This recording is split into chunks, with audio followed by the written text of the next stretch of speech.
Hello everyone, welcome to brilliant guide. So আজকে আমরা দেখব ট্যালি ERP9-এ বিআরএস। ট্যালিতে কী করে বিআরএস করতে হয় সেটা আজকে আমরা দেখব। সো তার আগে আমরা একটু বেসিক জেনে নিই বিআরএসের ব্যাপারে। বিআরএসের ফুল ফর্ম হচ্ছে ব্যাঙ্ক রিকনসিলিয়েশন স্টেটমেন্ট। ওকে, সো ট্যালিতে বিআরএস করা দরকার কেন পড়ে? দেখো, অনেক সময় এমন হয় যে কিছু এন্ট্রি আমাদের ট্যালিতে আছে কিন্তু সেটা ব্যাঙ্ক স্টেটমেন্টে নেই, কিন্তু ব্যাঙ্ক স্টেটমেন্টে আছে বা ট্যালিতে নেই। এই এই এইটা হলে কি হয় যে আমাদের ট্যালির ব্যালেন্স আলাদা হয়ে যায় আর ব্যাংকের ব্যালেন্স আলাদা হয়ে যায়। ওকে, আমাদের কিন্তু দুটোকে সেম রাখতে হবে, নাহলে রিপোর্ট আমাদের ভুলভাল বেরিয়ে যাবে। সো আমাদের ট্যালিতে যে ব্যাংকের ব্যালেন্স আছে আর আমাদের আসলে যে ব্যাংকের ব্যালেন্স আছে দুটো যাতে এক্স্যাক্টলি সেম থাকে, তাই জন্য আমাদেরকে ট্যালিতে বিআরএস করতে হবে। ওকে, সো কী কী কারণে ব্যালেন্সের মিসম্যাচ হয়ে যায় সেটা এবার আমরা দেখি নিই। যেমন ধরো, মিসিং এন্ট্রি ইন ট্যালি। কোনো এমন এন্ট্রি আছে যেটা ট্যালিতে নেই কিন্তু সেইটা ট্রানজ্যাকশানটা বিআরএসের মধ্যে আছে বা ব্যাঙ্ক স্টেটমেন্টের মধ্যে আছে। ওকে, বিআরএসটা আমাদের কিন্তু মান্থের এন্ডে করতে হয়। ব্যাঙ্ক থেকে আমাদের ব্যাঙ্ক স্টেটমেন্ট নিয়ে আসতে হয়, সেই ব্যাঙ্ক স্টেটমেন্ট দেখে আমাদেরকে ট্যালিতে আমাদের যে ব্যাঙ্কের ব্যালেন্স আছে সেটার সাথে ম্যাচ করতে হয়। ওকে, সো ধরো এমন কোনো এন্ট্রি যেটা আমাদের ব্যাঙ্ক স্টেটমেন্টে আছে কিন্তু সেটা ট্যালির মধ্যে নেই, ট্যালির মধ্যে সেটা মিসিং। সেটা কী কী কারণে হতে পারে? যেমন ধরো, আমাদের অ্যাকাউন্ট থেকে কোনো কারণে টাকা কাটা হলো, ধরো কোনো ধরনের চার্জ কাটা হলো, বা ধরো আমরা কোথাও ইএমআই করে রেখেছি, সেই ইএমআইটা কখন আমাদের ব্যাঙ্ক থেকে কেটে নেয় সেটা আমরা জানি না। ওকে, তো সেটার এন্ট্রিগুলো আমরা ট্যালিতে করতে পারি না, তাই জন্য সেই এন্ট্রিগুলো আমাদের ট্যালিতে নেই। ব্যাঙ্ক স্টেটমেন্ট বার করলে তখন আমরা সেই এন্ট্রিগুলো ওখানে দেখতে পাবো যে এই তারিখে আমাদের ইএমআই কাটা হয়েছে, লোন কাটা হয়েছে, ব্যাঙ্ক চার্জেস কাটা হয়েছে বা ক্রেডিট কার্ড চার্জেস কাটা হয়েছে। ওকে, সো তখন সেই এন্ট্রিগুলো আমাদেরকে ট্যালিতে মান্থের এন্ডে করতে হবে। আচ্ছা, মিসিং ইন বিআরএস মানে ব্যাঙ্ক স্টেটমেন্টে সেই এন্ট্রিটা নেই কিন্তু আমাদের ট্যালির মধ্যে সেই এন্ট্রিটা আছে। এটা কখন হয়? যেমন ধরো কেউ আমাকে চেক দিল, সেই সঙ্গে সঙ্গে আমি সেই চেকের এন্ট্রিটা ট্যালির মধ্যে করে দিলাম যে এই পার্টির কাছ থেকে 5,000 টাকার চেক আমি রিসিভ করলাম, রিসিভড ভাউচার এন্ট্রি করে দিলাম। কিন্তু দুদিন পর আমি ব্যাংকে গিয়ে যখন চেকটা আমি ব্যাংকে জমা করলাম, তো যখন চেকটা কিন্তু বাউন্স হয়ে গেল। ওকে, এর ফলে হলো এটাই যে আমি ট্যালিতে তো এন্ট্রি করে দিলাম 5,000 টাকার, কিন্তু আমার আসলের ব্যাংকে কিন্তু টাকা ঢুকলো না। তাহলে ব্যাঙ্ক স্টেটমেন্টেও সেই 5,000 টাকার কোনো মেনশন থাকবে না, কিন্তু ট্যালির মধ্যে আমাদের 5,000 টাকার এন্ট্রি হয়ে গেছে। ওকে, সো এই ক্ষেত্রেও মিসম্যাচ হতে পারে। আচ্ছা, চেক ডেট মিসম্যাচ হতে পারে। ধরো আজকে কেউ আমাকে চেক দিল, আমি দুদিন পর সেটা ব্যাংকে নিয়ে গেলাম, আর সেটা অ্যাপ্রুভ হতে আরও দুদিন লেগে গেল, কারণ চেক তো একদিনে অ্যাপ্রুভ হয় না, সেটা অ্যাপ্রুভ হতে আরও দুদিন লেগে গেল। তো সেই ক্ষেত্রে হবে এটাই যে আজকে তো আমি ট্যালিতে এন্ট্রি করে দিলাম, ধরো আজকে 2 তারিখ, 2 তারিখে আমি আজকে এন্ট্রি করে দিলাম যে এই পার্টির কাছ থেকে 5,000 টাকা আমি চেক রিসিভ করলাম, কিন্তু আমার আসলে সেটা ব্যাংকে ঢুকতে ঢুকতে 3, 4, 5 দিন হয়ে গেল। তো আমাদের ব্যাংকে কিন্তু ডেটটা চেঞ্জ হয়ে গেল। ওকে, ব্যাংকে সেটা 6 তারিখ বা 7 তারিখে ঢুকলো, কিন্তু ট্যালিতে আমাদের 2 তারিখ করা আছে। ওকে, সো ডেটের কিন্তু মিসম্যাচ হয়ে গেল, এটাকেও আমাদেরকে ঠিক করতে হবে। ওকে, আর ইএমআই লোন যদি কেটে নেয়, কাটা হয় কোনো কারণে আমাদের ব্যাংক থেকে, তো সেটারও আমরা জানতে পারি না যে কখন আমাদের থেকে কাটা হচ্ছে, তো সেই এন্ট্রিগুলো আমরা ট্যালিতে করতে পারি না, সেটা আমাদেরকে বিআরএস থেকে করতে হবে, সরি ব্যাঙ্ক স্টেটমেন্ট থেকে করতে হবে। ওকে, সো এই কারণগুলোর জন্য আমাদের ব্যালেন্সটা মিসম্যাচ হয়ে যায় ট্যালির আর ব্যাংকের। আচ্ছা, এবার একটু ডেবিট ক্রেডিটের ব্যাপারে দেখে নিন। ব্যাংকের ক্ষেত্রে যখন ব্যাংকে ব্যালেন্স বাড়ে তখন কিন্তু ক্রেডিট হয়। ওকে, আর যখন ব্যাংক থেকে টাকা কমে তখন কিন্তু ডেবিট হয়। এই রুলটা কিন্তু আমাদেরকে মনে রাখতে হবে। আচ্ছা, ট্যালির ক্ষেত্রে ঠিক এটার উল্টো। যখন আমরা রিসিভ করি টাকা, যখন আমরা রিসিভ করি তখন কিন্তু ট্যালিতে সেটা ডেবিট হয়, আর যখন আমরা পে করি তখন সেটা ক্রেডিট হয়। ওকে, সো এটা ছিল ডেবিট ক্রেডিটের রুল। আচ্ছা, এটা হচ্ছে আমাদের ব্যাংক স্টেটমেন্ট। ওকে, মান্থের এন্ডে আমাদেরকে বিআরএস করতে হবে, তার জন্য আমাদেরকে ব্যাংক থেকে ব্যাংক স্টেটমেন্ট নিয়ে আসতে হবে। এটা আমি নিজে থেকে বানিয়েছি এক্সাম্পলের জন্য। এবার আমরা এইটা দেখে ট্যালিতে বিআরএস করব। তো আমরা ট্যালি ওপেন করে নিই। আচ্ছা, এখানে একটা আমি কোম্পানি বানিয়ে নিয়েছি। এর মধ্যে এবার আমাকে যেতে হবে আমাদের ব্যাংকের যে লেজারটা আছে সেই লেজারের ভেতর আমাদেরকে যেতে হবে। সেটার জন্য আমাদেরকে আগে ডিসপ্লেতে যাব, দেন আমরা যাব অ্যাকাউন্ট বুকসে, দেন আমরা যাব লেজারে, দেন এখানে এসবিআই ব্যাংকের আমি বিআরএস করব। আমার এসবিআই ব্যাংকের লেজারটা আমি খুলে নেব। সেটা হচ্ছে আমাদের এসবিআই ব্যাংকের লেজার খুলে নিলাম। এখানে কোন কোন ভাউচারে এন্ট্রি করা হয়েছে দেখাচ্ছে, এখানে পার্টির নাম দেখাচ্ছে, কত তারিখে এন্ট্রি হয়েছে সেটা দেখাচ্ছে, আর এখানে ডেবিট কত হয়েছে ক্রেডিট কত হয়েছে সেটা দেখাচ্ছে। ওকে, আচ্ছা আমি কিন্তু মাসের শেষে করছি, তো পুরো মাসের বিআরএস আমি এখন করব। যেহেতু আমার এটা এডুকেশনাল ভার্সন, তো আমি শুধু 3টে ডেটই ইউজ করতে পারবো, 1 তারিখ, 2 তারিখ আর 31 তারিখ। ওকে, সেই 3টে ডেটের মধ্যেই আমি বিআরএস করা দেখাচ্ছি। আচ্ছা, এবার বিআরএস করার জন্য আমাদেরকে এখানে F5 প্রেস করতে হবে। দেখো এখানে রিকনসাইল লেখা আছে, এখানে আমরা যদি F5 প্রেস করি, সো দেখো এখানে রিকনসিলেশন খুলে গেল। এবার এখানে দেখো ব্যাঙ্ক ডেটের একটা কলাম চলে এলো, তাই না? এবার আমরা এখানে ব্যাঙ্ক স্টেটমেন্টটা ওপেন করি।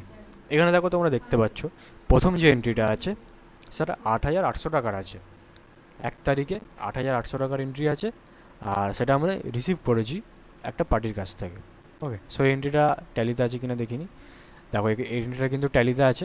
তো এবার আমরা কি করব, ডেটটা যেহেতু সেম আছে, তো সেম ডেটটা আমরা এখানে টাইপ করে দেবো 1/5।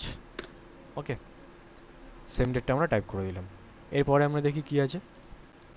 এরপরে দেখো তোমরা দেখতে পাচ্ছ 90,000 টাকার একটা এন্ট্রি আছে। এটা আমি রিসিভ করেছি 1 তারিখে। আমাকে ইউপিআইতে কেউ পে করেছে কখন কি সেটা আমি জানি না, তো সেই এন্ট্রিটা আমি ট্যালিতে করতে পারিনি। দেখো এখানে 90,000 টাকার কোনো এন্ট্রি নেই, তো সেই এন্ট্রিটা এবার আমাকে করতে হবে। সেটার জন্য এখানে আমরা Alt+C প্রেস করব। এখানে দেখো অ্যাকসেপ্ট দেখাচ্ছে, কেন দেখাচ্ছে, কারণ আমরা এখানে একটা ডেট দিয়েছি, তো সেই ডেটটাকে এবার আমাকে সেভ করতে হবে, তাই জন্য এখানে অ্যাকসেপ্ট দেখাচ্ছে। এবার আমরা এন্টার মারবো। সো দেখো এখানে আমাদের ভাউচার এন্ট্রি খুলে গেল। আচ্ছা, যেহেতু আমি রিসিভ করেছি, তো আমাকে রিসিপ্ট ভাউচারে এন্ট্রি করতে হবে। রিসিপ্ট ভাউচার খোলাই আছে। আচ্ছা, কোন পার্টি আমাকে টাকা পাঠিয়েছে সেটা দেখো আমি কিন্তু জানি না। ওকে, তার নাম এখানে লেখা নেই, তো এটাকে আমাকে সাসপেন্স অ্যাকাউন্টে রাখতে হবে। ওকে, সাসপেন্স অ্যাকাউন্টেও রাখতে পারি, বা ইউপিআই রিসিপ্ট বলে একটা আমি লেজার বানিয়েছি, এটার ভেতরেও আমি রাখতে পারি। সো আমি এটাই নিচ্ছি। আচ্ছা, 90,000 টাকা আমি রিসিভ করছি, কত তারিখে করছি? 1 তারিখে। ওকে, সে 1 তারিখে পাঠিয়েছে আমাকে, সো ডেটটা আমাকে চেঞ্জ করতে হবে। এখানে F2 প্রেস করব, করে 1/5 করে দেবো। সেখানে ডেটটা চেঞ্জ হয়ে গেল। এবার এখানে অ্যামাউন্টটা টাইপ করে দেবো। দেন এখানে আমাদের এসবিআই ব্যাঙ্কের লেজারটা নেব, যেহেতু ব্যাঙ্কের মধ্যে ব্যাঙ্কের ট্রানজ্যাকশান করছি। দেন এটাকে আমরা সেভ করে দেবো। সো একটা এন্ট্রি হয়ে গেল। আচ্ছা, এইভাবে যে এন্ট্রিগুলো আমাদের বিআরএসে আছে, ট্যালিতে নেই, সেই এন্ট্রিগুলো আমাদেরকে এখানেই করতে হবে Alt+C প্রেস করে। আচ্ছা, নেক্সট আমরা দেখে নিই। এখানে 10,000 টাকা গৌরব বলে একটা পার্টি আছে, তাকে আমি পে করেছি 1 তারিখে। এন্ট্রিটা আছে কিনা দেখিনি। দেখো 10,000 টাকার এন্ট্রিটা আছে, পে করেছি দেখো পেমেন্ট ভাউচারে, তাই জন্য এখানে ক্রেডিটে দেখাচ্ছে। ওকে, যখন আমরা পে করবো তো ক্রেডিট দেখাবে, আর এগুলো আমি রিসিভ করেছি বলে এখানে ডেবিটে দেখাচ্ছে। ওকে, সো এখানে ব্যাংকের ডেটটা আমরা দিয়ে দেবো। ব্যাংকের ডেট কত আছে? 1 তারিখই আছে, সেখানে সেই তারিখটাই আমরা টাইপ করে দেবো। হয়ে গেল। এরপরে দেখি কী আছে। এখানে দেখো তোমরা তফাৎ দেখতে পাচ্ছ, এখানে দেখো 9টা এন্ট্রি আছে বিআরএসে, কিন্তু আমার ট্যালিতে দেখো মাত্র 5টা আছে, তাই না? তো এখানে অনেক এন্ট্রি এমন আছে যেগুলো আমি ট্যালিতে করতে পারিনি, বা আমার ব্যাংকে সেই টাকাগুলো কখন পাঠিয়েছে বা কখন ব্যাংক থেকে ব্যালেন্স কাটা হয়েছে সেগুলো আমি জানি না। তো আমি ট্যালিতে এন্ট্রি করবো কীভাবে? তাই জন্য আমাদেরকে ব্যাংক স্টেটমেন্ট নিয়ে এসে বিআরএস করতে হবে। নেক্সট এন্ট্রি এবার আমরা দেখি। 90,000 টাকার এন্ট্রি আছে 1 তারিখে। সো এই এন্ট্রিটা যে আমরা করলাম, এখানে তারিখটা আমরা দিয়ে দেবো। ওকে, আচ্ছা 10,000 টাকার এন্ট্রি আছে 1 তারিখে। নেক্সট আছে 50,000 টাকা আমি রিসিভ করেছি প্রকাশ বলে একটা পার্টি আছে তার কাছ থেকে, ইউপিআই। ওকে, সেখানে দেখো 50,000 টাকার এন্ট্রিটাও আছে, 2 তারিখে আমি রিসিভ করেছি, তো তারিখটা আমি এখানে টাইপ করে দেবো। আচ্ছা, নেক্সট দেখি কী আছে। 6,000 টাকার একটা এন্ট্রি আছে বাজাজ ফাইন্যান্স আছে, আমার বাজাজ ফাইন্যান্স করা আছে, তো সে আমার ব্যাংক থেকে 6,000 টাকা কেটে নিয়েছে। ওকে, 2 তারিখে এই এন্ট্রিটা আছে কিনা দেখি। দেখো 6,000 টাকার কিন্তু এখানে কোনো এন্ট্রি নেই। তো এবার এই এন্ট্রিটা আমাকে করতে হবে, সেখানে অল্ট সি প্রেস করে এটাকে অ্যাকসেপ্ট করব। দেন এখানে যেহেতু টাকা কেটেছে তো আমাকে পেমেন্ট ভাউচার এন্ট্রি করতে হবে। সো F5 প্রেস করলে পেমেন্ট ভাউচার খুলে যাবে। এখানে বাজাজ ফাইন্যান্সের একটা লেজার আমি বানিয়ে রেখেছি, এই লেজারটা নেব। আচ্ছা, কত টাকা আছে দেখিনি, 6,000 টাকা। 6,000 টাকা টাইপ করে দেবো। ব্যাঙ্ক অ্যাকাউন্ট SBI ব্যাঙ্ক হবে এখানে, দেন এটাকে আমি সেভ করে দেবো।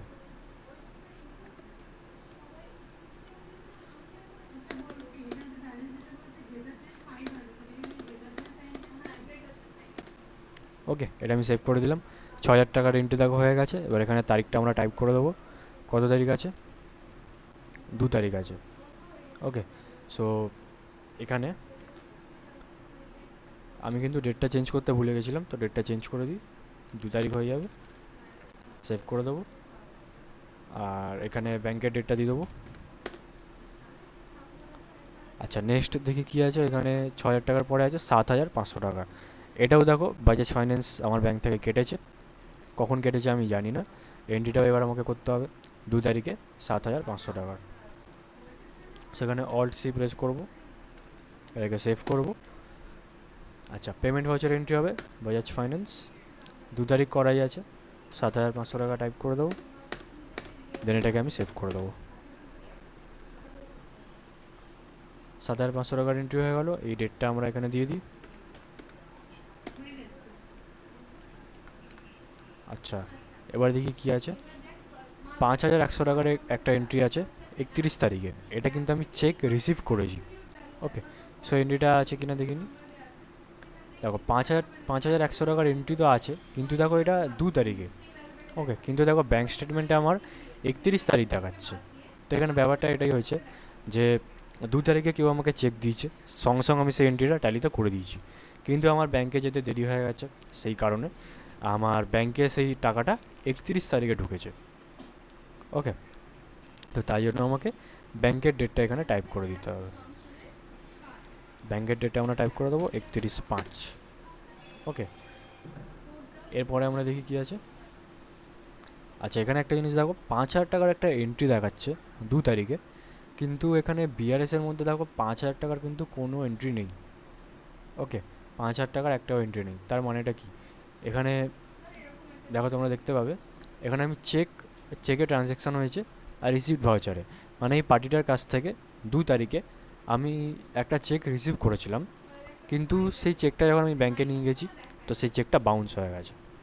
ওকে, সো এর ফলে কী হয়েছে, ট্যালিতে তো আমি এন্ট্রি করে দিয়েছিলাম সঙ্গে সঙ্গে যে পার্টিটা আমাকে চেক দিয়েছে 5,000 টাকার, কিন্তু ব্যাংকে আমার টাকা তো ঢুকলো না। তো এর ক্ষেত্রে কিন্তু ব্যালেন্সটা মিসম্যাচ হয়ে গেছে। এবার আমাকে এই এন্ট্রিটাকে ডিলিট করে দিতে হবে। ওকে, কারণ চেক বাউন্স হয়ে গেছে।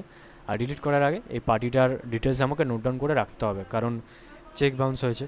তো আমি যার অ্যাকাউন্টিংয়ের কাজ করছি তাকে তো বলতে হবে যে পার্টিটা চেক বাউন্স হয়ে গেছে। তো এখানে এই এন্ট্রিটাকে ডিলিট করার জন্য এখানে কন্ট্রোল এন্টার প্রেস করব। কন্ট্রোল এন্টার প্রেস করলে আগে অ্যাকসেপ্ট জিজ্ঞেস করছে, এটাকে সেভ করে দেবো। বা দেখো এন্ট্রিটা খুলে গেল। এন্ট্রিটা এবার আমরা ডিলিট করে দেবো। ডিলিট করার জন্য অল্ট ডি প্রেস করব, দেন এন্টার মারবো। দেখো ওই এন্ট্রিটা ডিলিট হয়ে গেল। ওকে, আচ্ছা, এরপরে কি আছে, 5,100 টাকার এন্ট্রি এখানে হয়ে গেছে করা। আর এখানে দেখো ব্যাঙ্ক চার্জেস কাটা হয়েছে 100 টাকা আর 80 টাকা। ওকে, পেড ব্যাঙ্ক চার্জেস দেখো লেখা আছে 31 তারিখে। সো এই দুটো এন্ট্রি আমাকে করতে হবে, কারণ ব্যাঙ্ক চার্জেস কখন কাটা হয় সেটা তো আমি জানি না। আচ্ছা, এখানে অল্ট সি প্রেস করব, তার আগে এটাকে সেভ করে দেবো। এখানে এবার আমাদেরকে পেমেন্ট ভাউচারে এন্ট্রি করতে হবে, যেহেতু আমার কাছ থেকে টাকা কাটা হচ্ছে। তো এখানে ব্যাঙ্ক চার্জেস লেজার নিয়ে নেবো। এখানে 31 তারিখে কাটা হচ্ছে, ডেটটা আমরা চেঞ্জ করে দেবো, 31/5 হয়ে যাবে। একটা এন্ট্রি আছে 100 টাকার, এটাকে সেভ করে দেবো। এবার আমরা ব্যাঙ্ক চার্জেস যে কাটা হলো এই ডেটটা আমরা এখানে দিয়ে দেবো। 31 তারিখে এন্ট্রি করেছি, 31 তারিখে কাটা হয়েছে। আচ্ছা, আরেকটা এন্ট্রি করতে হবে, সেখানে অল্ট সি প্রেস করব, এটাকে সেভ করে দেবো। 80 টাকার একটা এন্ট্রি করতে হবে, ব্যাঙ্ক চার্জেস 80 টাকা, ডেট 31 তারিখ করাই আছে, এবার এটাকে আমরা সেভ করে দেবো। 80 টাকার এন্ট্রি হয়ে গেছে। এখানে ডেটটা আমরা দিয়ে দেবো 31 তারিখ, দেন এটাকে আমি সেভ করে দেবো। আচ্ছা, সো এখানে দেখো আমার বিআরএস কমপ্লিট হয়ে গেল। এখানে যটা এন্ট্রি ছিল আমার ব্যাঙ্ক স্টেটমেন্টে, সেগুলো দেখো এখানে সব কটা এন্ট্রি আমরা করে নিয়েছি। এখানে একটা জিনিস এবার আমি দেখাতে চাই, আমাদের ট্যালির ব্যালেন্স আর বিআরএসের ব্যালেন্স মানে ব্যাংকের ব্যালেন্স দুটো মিলল কি না সেটা এবার আমরা দেখিনি। দেখো ক্লোজিং ব্যালেন্স 1,30,220 টাকা। আমরা ব্যাঙ্ক স্টেটমেন্টে দেখিনি, দেখো 1,30,220 টাকা। এটা হচ্ছে আমার ব্যাংকের ব্যালেন্স আর এটা হচ্ছে আমার ট্যালির ব্যালেন্স। তো দুটো ব্যালেন্স কিন্তু আমার এক্স্যাক্টলি মিলে গেল। ওকে, দুটো ব্যালেন্স কিন্তু মেলা চাই। ওকে, সো এইভাবেই আমাদেরকে ট্যালিতে বিআরএস করতে হবে। দুটো ব্যালেন্স কিন্তু আমাদেরকে মেলাতে হবে, না মিললে আমাদেরকে আবার চেক করতে হবে, কিছু হয়তো ভুল থাকতে পারে, সেটা আমাদেরকে ঠিক করতে হবে। ওকে, সো এইভাবে আমাদেরকে ব্যাঙ্ক স্টেটমেন্ট বার করে মাসের শেষে ট্যালিতে সেটাকে বিআরএস করতে হবে। সো এই ভিডিওতে এতটাই ছিল। Thanks for watching.